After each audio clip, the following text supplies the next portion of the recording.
आज हम स्टडी करेंगे सेक्शन 11(2) चैरिटेबल ट्रस्ट में। सेक्शन 11 जो है वो एक चैरिटेबल ट्रस्ट को एग्जेम्पशन प्रोवाइड करता है रिगार्डिंग इट्स एक्सपेंडिचर। कोई भी चैरिटेबल ट्रस्ट जब उसको ग्रॉस रिसिप्ट्स मिलती हैं, जो उसको भी डोनेशन कंट्रीब्यूशन जो भी मिलता है, उसका एक्सपेंस जो उसको अलाउड होगा एप्लीकेशन ऑफ इनकम, वो सेक्शन 11 में अलाउ होगा। सेक्शन 11 में हमने सेक्शन 11(1) सेक्शन 11(1) रीड कर लिया है। अब हम सेक्शन 11(2) पढ़ेंगे। सेक्शन 11(2) ये बताता है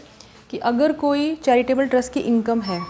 क्योंकि जिस साल की चैरिटेबल ट्रस्ट की इनकम होती है, चैरिटेबल ट्रस्ट को उसी साल जो अपनी इनकम है वो उसी साल उसको खर्च करना होता है इस एप्लीकेशन ऑफ इनकम।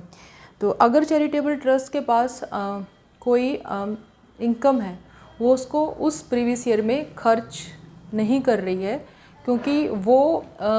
उस अमाउंट से किसी स्पेसिफाइड पर्पस के लिए उसको यूज़ करना चाहती है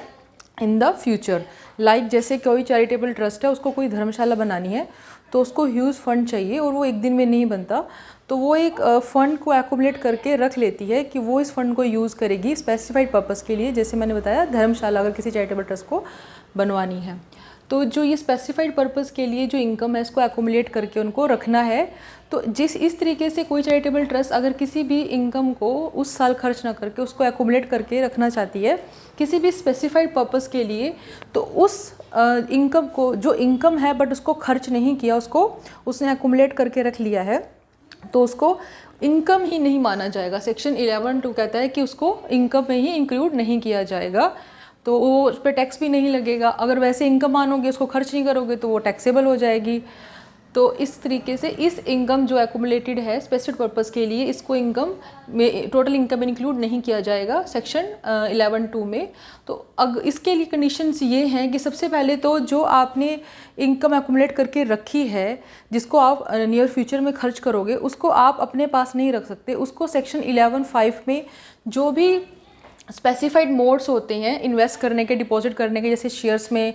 पब्लिक सेक्टर कंपनीज़ में, म्यूचुअल फंड्स में, वहाँ पे आप उसको इन्वेस्ट करोगे, डिपॉजिट करोगे, तो आपको वो पैसा जो है, इनकम है, उसको अपने पास नहीं रखना, उसको आपको यहाँ पर डिपॉजिट करना है या उसको इन्वेस्ट करना है स्पेसिफिक मोड में सेक्शन 11(5) में। अब जो आप इस पैसे को एक्यूमुलेट करके रख रही है चैरिटेबल ट्रस्ट, इसका एक पीरियड होता है कि इसको आप जो चैरिटेबल ट्रस्ट है मैक्सिमम 5 ईयर्स तक ही इसको एक्यूमुलेट करके रख सकती है। और मतलब 5 साल के अंदर 5 साल से ज़्यादा टाइम पीरियड इसका नहीं होता, मैक्सिमम टाइम पीरियड इसका 5 ईयर होता है। सबसे इम्पोर्टेंट बात, जब कोई चैरिटेबल ट्रस्ट किसी भी इनकम को एक्यूमुलेट करके किसी स्पेसिफाइड पर्पज़ के लिए रखना चाहती है, तो उसको जो ड्यू डेट है रिटर्न फाइल करने की, उस ड्यू डेट तक, ड्यू डेट से पहले उसको एक स्टेटमेंट फर्निश करनी होती है असेसिंग ऑफिसर को कि हम इस तरीके से एक जो इनकम है इसको एक्यूमुलेट करके रखना चाहते हैं स्पेसिफिक पर्पस के लिए। इसमें मैक्सिमम पीरियड 5 ईयर्स है, इसको कम पीरियड के लिए, फॉर एग्जांपल 2 ईयर्स के लिए हम इसको एक्यूमुलेट करके रखना चाहते हैं, या 3 ईयर के लिए, 4 ईयर के लिए, मैक्सिमम बोला गया कि 5 ईयर्स तक इसको एक्यूमुलेट करके रख सकते हैं स्पेसिफाइड पर्पस के लिए, उससे ज़्यादा पीरियड आपको नहीं मिलेगा। तो इस तरीके से सेक्शन 11(12) में स्पेसिफिक पर्पस के लिए किसी इनकम को एक्यूमुलेट करके रख सकते हैं। सबसे बड़ी कंडीशन इसके लिए कि आपको उसके लिए जो आपकी प्रीवियस ईयर की जो इनकम है, जिसको आप इस तरीके से एक्यूमुलेट करके रखना चाहते हैं, उसके लिए आपको एक स्टेटमेंट फर्निश करनी होगी एओ को। ड्यू डेट जो ड्यू डेट है रिटर्न फाइल करने की, उससे वहाँ तक, उस डेट से पहले, और इस जो पैसा इसको आपको स्पेसिफाइड मोड में इन्वेस्ट करना होगा। तो ये है सेक्शन 11(2). अब है सेक्शन 11(3). 11(3) ये कहता है कि जो एक्यूमुलेटेड पैसा आपने इस तरीके से रखा है, इस पैसे को अगर आप जो आपको एग्जाम्पशन, एक तरीके से आपकी इनकम को हमने इसको इनकम ही एग्जाम्पशन मिल गई आपको, ये इनकम पे टैक्स नहीं लगा, इसको हमने इनकम में ही इंक्लूड नहीं करा। यहाँ पे वो कह रहे हैं कि जो आपको इस एक्यूमुलेटेड इनकम के लिए जो हमने आपको एग्जाम्पशन दी थी, उसको हम विड्रॉ कर लेंगे। इसके जो सेक्शन 11(2) में जो एग्जाम्पशन मिली थी, उसको हम यहाँ पे विड्रॉ करेंगे। विड्रॉ कैसे करेंगे? विड्रॉ करने के लिए सबसे पहले तो ये है कि कौन कौन सी जो आपने जो कंडीशंस थी 11(2) में जो ये कंडीशन है, आपने इनमें से अगर किसी भी कंडीशन को ब्रीच किया, इस कंडीशंस को तोड़ा, इन दैट केस आप पे सेक्शन 11(3) लग जाएगा। इसमें ये है कि जो आपने उसको इन्वेस्ट करना था, डिपॉजिट करना था स्पेसिफाइड मोड में, आपने उसमें वहाँ से उसको पैसे को वहाँ से निकाल लिया है या उसमें इन्वेस्ट नहीं किया है, या आपने जो पीरियड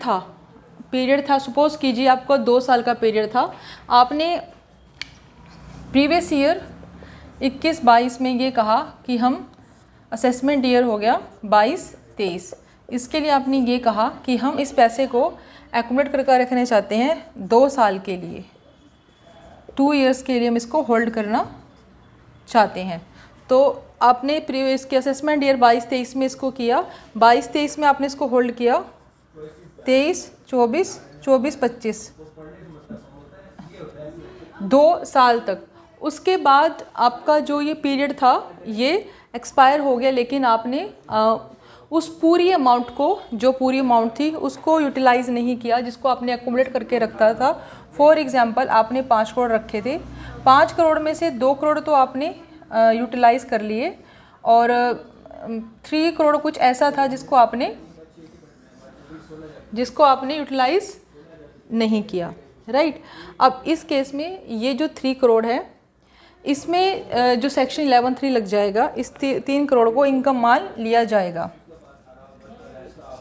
जब प्रीवियस ईयर 21-22 था, जहाँ की इनकम थी, जब ये 5 करोड़ का आपको मिला था, तो ये 5 करोड़ डायरेक्ट 5 करोड़ नहीं था। 5 करोड़ में आपको जो 15% की एक्यूमुलेटेड जो 15% का जो डायरेक्ट एग्जेम्पशंस होती है वो ऑलरेडी आपको यहाँ मिल चुकी थी। जिस प्रीवियस ईयर की इनकम थी उस साल में आपको 15% का एक्यूमुलेटेड करके आपको ऑलरेडी इसका मिल गया था। तो आपका जो ये 3 करोड़ आपने अगर यूज़ नहीं किया है, तो 3 करोड़ में ये एक तरीके से 85% है, ये पूरा का पूरा इनकम मान लिया जाएगा जब ये पीरियड जो इसमें मेंशन है 2 इयर्स का, उसके एक्सपायर होने के 1 साल बाद, राइट। तो इस तरीके से ये 2 करोड़ आपका एग्जाम्प्ट है, 3 करोड़ जो आपने यूज़ नहीं किया वो आपका टैक्सेबल हो जाएगा उस साल में, जो पीरियड जिस पीरियड के लिए आपको मिला है उस पीरियड के एक्सपायर होने के 1 साल बाद, उसके एक्सपायर होने के जो नेक्स्ट ईयर होगा उसमें ये टैक्सेबल हो जाएगा। तो ये है सेक्शन 11(3), जहाँ पे सेक्शन 11(2) में जो आपको स्पेसिफाइड पर्पस के लिए इनकम एक्यूमुलेट करके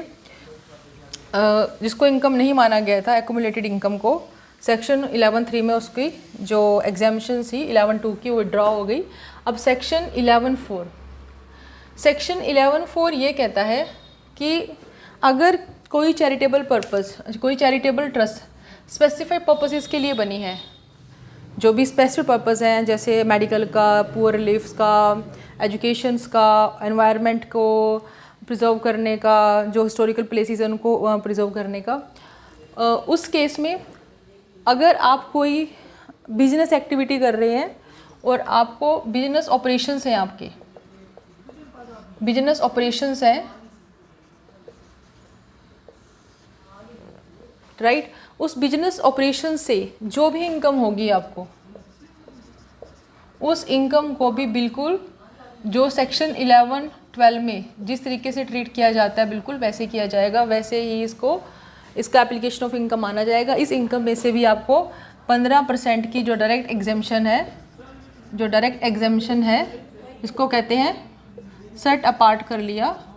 या एक्यूमुलेटेड कर लिया, वो आपको इसमें मिल जाएगा जो बिजनेस ऑपरेशन है। कंडीशन ये है कि जो आप बिजनेस एक्टिविटीज़ कर रहे हैं, इन बिजनेस एक्टिविटी के लिए जो आपने की हैं, इसके लिए कंडीशंस ये हैं कि सबसे पहले तो ये जो बिजनेस का मेन पर्पस है, जिस पर्पस के लिए, सपोज़ कीजिए एजुकेशन के लिए या पूर जो मेडिकल फैसिलिटी के लिए, पूर रिलीफ के लिए, आपने जिस पर्पस के लिए आपकी चैरिटेबल ट्रस्ट है, उसके पैरेलल ये बिजनेस ऑपरेशंस काम कर रहे हैं। ये जो बिजनेस ऑपरेशंस हैं ये उसके पैरेलल काम कर रहे हैं, मतलब अटेनमेंट ऑफ मेन ऑब्जेक्टिव, उसको अटेन करने के लिए जो आपका मेन पर्पस है चैरिटेबल ट्रस्ट का, मेन पर्पस के लिए उसको हेल्प कर रहे हैं, उसके पैरेलल चल रहे हैं ये। जैसे योगा है, योगा एक जो अगर योगा का जो एक्टिविटी है ये चैरिटेबल पर्पस में इंक्लूड होती है, अगर योगा के साथ साथ कोई आप ऐसी मेडिसिन्स दे रहे हैं जो ब्रेन के लिए जो भी आप दे रहे हैं वो एक तरीके से आप कुछ सेल कर रहे हैं उसके साथ, जैसे पतंजलि के प्रोडक्ट्स होते हैं, तो ये प्रोडक्ट जो हैं ये योगा के पैरेलल हेल्थ के रिगार्डिंग ही ये एक्टिविटी है। तो ये एक्टिविटी क्या है,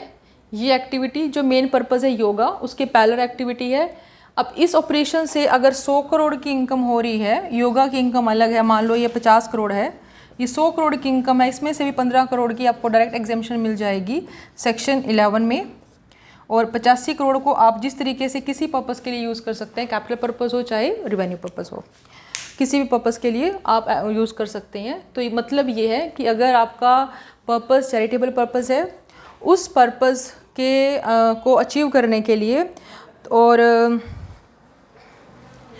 और वो उसके पैरेलल है attainment of main objective, for example yoga,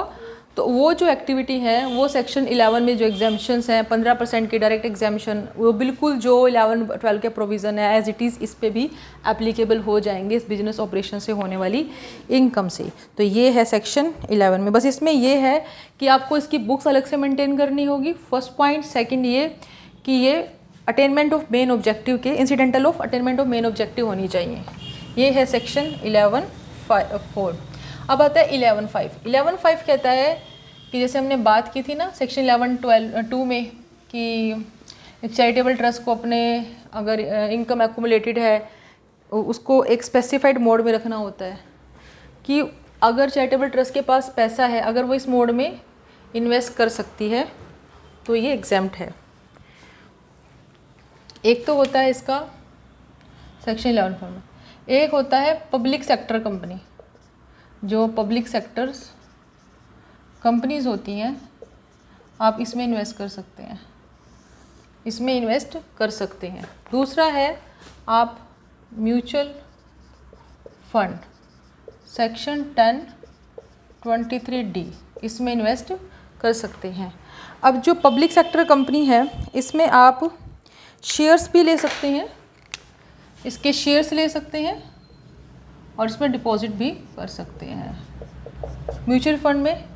आप इन्वेस्ट कर सकते हैं सेक्शन 10(23)(d) में, इसकी यूनिट्स में। जो गोल्ड स्वर्ण होते हैं, गोल्ड स्वर्ण बॉन्ड, इसमें इन्वेस्ट कर सकते हैं, गोल्ड स्वर्ण बॉन्ड्स में। और आप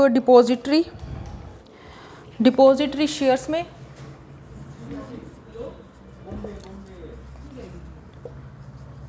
डिपॉजिटरी शेयर्स में,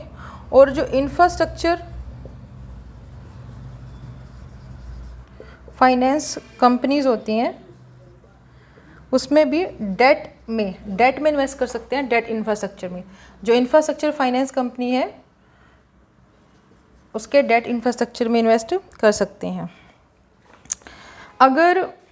शेयर्स है, मान लो ये पब्लिक सेक्टर कंपनी है, पब्लिक सेक्टर कंपनी बाद में पब्लिक सेक्टर कंपनी ना रहे तो, अगर पब्लिक सेक्टर कंपनी है, ceases to public company, public sector company नहीं रहती है, तो जिस डेट से ये पब्लिक सेक्टर कंपनी नहीं रहेगी, उस डेट से 3 साल तक ये तब भी माना जाएगा कि सेक्शन 11(5) में कवर हो रहा है, स्पेसिफाइड मोड में है। 3 साल तक आपको वहाँ से पैसा निकालना होगा, उसके बाद ये सेक्शन 11(5) आपको नहीं मिलेगा। मतलब 3 साल तक आप इसको उसके पब्लिक सेक्टर कंपनी के सीज होने से, मतलब वो अपना पब्लिक सेक्टर कंपनी में नहीं रही है, तो जिस डेट से पब्लिक सेक्टर कंपनी नहीं रही है वहाँ से 3 साल तक आप इसमें पैसा रख सकते हैं। उसके बाद अगर कोई और इन्वेस्टमेंट है, किसी भी और बॉन्ड में, यूनिट में, कहीं भी इन्वेस्ट कर सकते हैं, उस केस में अगर वो जिस चीज़ में आपने इन्वेस्ट किया है अगर वो अपनी उस एंटिटी को छोड़ दे, जैसे पब्लिक सेक्टर कंपनी ना रहे, उस केस में उसके जो शेयर्स वगैरह हैं, उस केस में जो वो 3 साल का टाइम मिला है, किसी और चीज़ के लिए आपको बोला गया कि जब तक वो चीज़ आपके पास